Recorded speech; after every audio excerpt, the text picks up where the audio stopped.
চারপাশে সমালোচনার মুখে হঠাৎ করেই বিগত সরকারের দুর্নীতিবাজদের ধরতে তৎপর দুর্নীতি দমন কমিশন দুদক। একদিনেই প্রভাবশালী মন্ত্রী এমপি থেকে শুরু করে পুলিশের একাধিক কর্মকর্তার বিরুদ্ধে অনুসন্ধানে নেমেছে সংস্থাটি। যদিও এসব অভিযোগ দীর্ঘদিন দুদকে পড়ে থাকলেও টনক নড়েনি কমিশনের। টিআইবি বলছে, আস্থার সংকটে থাকা দুদককে বিশ্বাসের জায়গা নিতে ঢেলে সাজানো প্রয়োজন।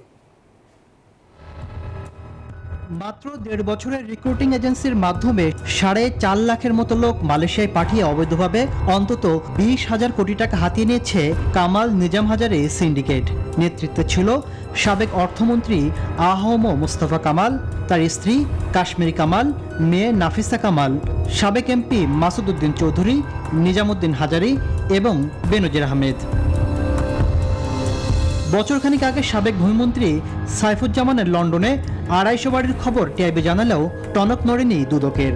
অবশেষে তার বিরুদ্ধে দুর্নীতি ফিরিস্তির খোঁজে মাঠে নামল সংস্থাটি।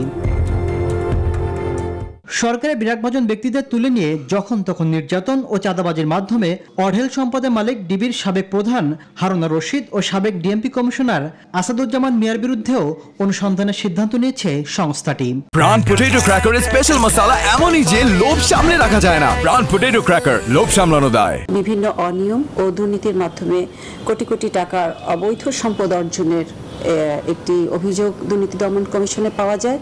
আওয়ামী সরকার এসব ব্যক্তির বিরুদ্ধে অভিযোগ পুরনো হলেও স্বাধীন কমিশন হিসাবে দুদক কেন ব্যবস্থা নেয়নি এমন প্রশ্ন ছিল সংস্থাটির কাছে। দমন কমিশনের একটা পদ্ধতিগত সিস্টেম রয়েছে, যেভাবে কার্যক্রম চলছে, এবং গোয়েন্দা একটা আমাদের উইং রয়েছে, সেখান থেকে কিন্তু এগুলোর কার্যক্রম চলছিল। এমন না যেটা এটা চলমান ছিল, তাদের থেকে প্রাপ্ত তথ্যের ভিত্তিতে এখন অনুসন্ধানের সিদ্ধান্তটা গৃহীত হয়েছে। টিআইবি বলছে, বর্তমান কমিশন মানুষের আস্থা অর্জনের মতো কোনো কাজ করেনি, তাই কমিশন পুনর্গঠন জরুরি। এই দুর্নীতি দমন কমিশনকে যদি কার্যকর করতে হয়, ঢেলে সাজাতে হবে। বিশেষ করে নেতৃত্ব পর্যায়ে এবং উচ্চ পর্যায়ে যারা আছেন তাদের কিন্তু শুধুমাত্র দক্ষতা যোগ্যতার উপর নির্ভর করে নিয়োগ দিতে হবে। কোনো প্রকার রাজনৈতিক প্রভাব মুক্ত যেন হয়ে তারা কাজ করতে পারে, সেটি হচ্ছে অপরিহার্য।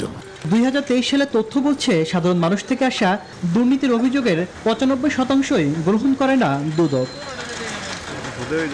তাসলিম তৌহিদ, নিউজ 24, ঢাকা।